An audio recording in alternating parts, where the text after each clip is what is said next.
Hello mga ka-agri ba kayo dyan? Ito po yung pinunla kong pitsay na naka 1 week na po sila at inagahan ko magpunla ngayon para matransplant na siya after 2 weeks kasi nga na palamig na ang klima at based sa aking experience ay nasa 4 years na akong nagtatanim dito ng pitsay. Tuwing taglamig dito sa Riyadh ay maganda sa kanila. Ang klima na yun para sa mga gulay na pitsay, mustasa at kahit upo at yung patula, gustong gusto nila yung klima na ganun. So ito, nagpunla na ako mga ka-agri ba kayo dyan at sana ay magaganda ang kanilang tubo para na pagka i-transplant ko ay nakamalusog na sila at tuloy-tuloy ng kanilang paglaki. Meron naman akong mga pitsay din, mga 2 weeks na ito, pero ang sinabod ko kunti lang ang nabuhay, tumubo. Kaya nag-follow through din ako ng nasa 1 week na rin. So ito yung mga maliliit na tumubo. Kasabay dito sa kabilang block. Ayan. Tapos ito naman yung piniprepare ko rin na pagtataniman sa kanila. Para na tuloy-tuloy na siya.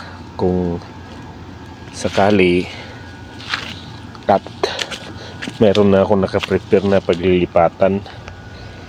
Yan po guys, mayroon din po kaunting pitsay dito kasabayan na mabagal nga silang kakaunti nga lang ang tumubo, kaya so dito ako magta-transplant ng pitsay na medyo maganda ang kanyang tubo. So ito po sila mga ka-agri ba kayo dyan, ay aking ulilipat, masyadong dikit eh. Yan o, tuyong-tuyo po ang lupa dito, natindi, kaya nararamdaman pa rin nilang init. Ang kagandahan, bumaba na rin talaga ng kaunti ang temperature. Kaya nagtry ako, ngayon lang ako nagtatry ng October,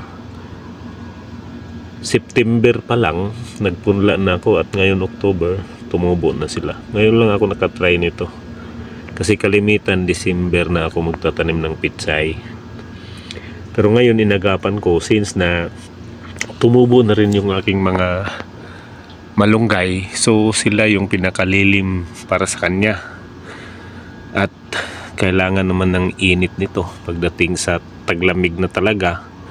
Kaya ang balak ko naman, puputulin ko naman yung malunggay dahil hindi po maganda ang mga dahon yan tuwing taglamig.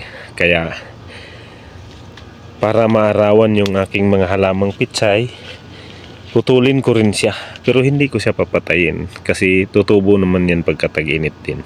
Sisibol yung mga malunggay na yan.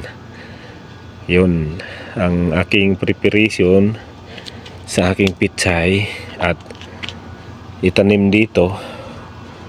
Pero mayroon pa akong mga lumang tanim kagaya nito, mga saluyot at saka okra. Pero hindi na maganda ang saluyot at okra sa panahon ng taglamig, kaya bubunutin ko na lang ito. Kung lalaki na yung aking punla na pitsay para i-transplant, bunutin ko na itong mga saluyot na hindi na maganda ang kanilang dahon. Parang hindi ko alam kung saan sila naapektuhan, sa init ba o sa pag-change na ng climate. Kaya ganun po mga ka-agri ba kayo dyan. So sana may natutunan kayo doon sa timing ng panahon kung kailan ako magta-transplant. Ayon naman sa aking experience dito sa Riyadh, Saudi Arabia sa pagtatanim. Dito kasi sa area na to since 2018 kami lumipat. Kaya nag-i-start ako ng mag-garden. Puro bato, bumili ako ng garden soil, isang dump truck.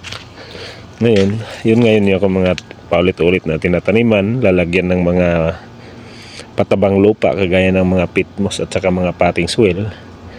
So yun, nagre-recycle na lang ako ng tanim. So hanggang dito lang po mga ka-agribakay dyan. Salamat sa Diyos.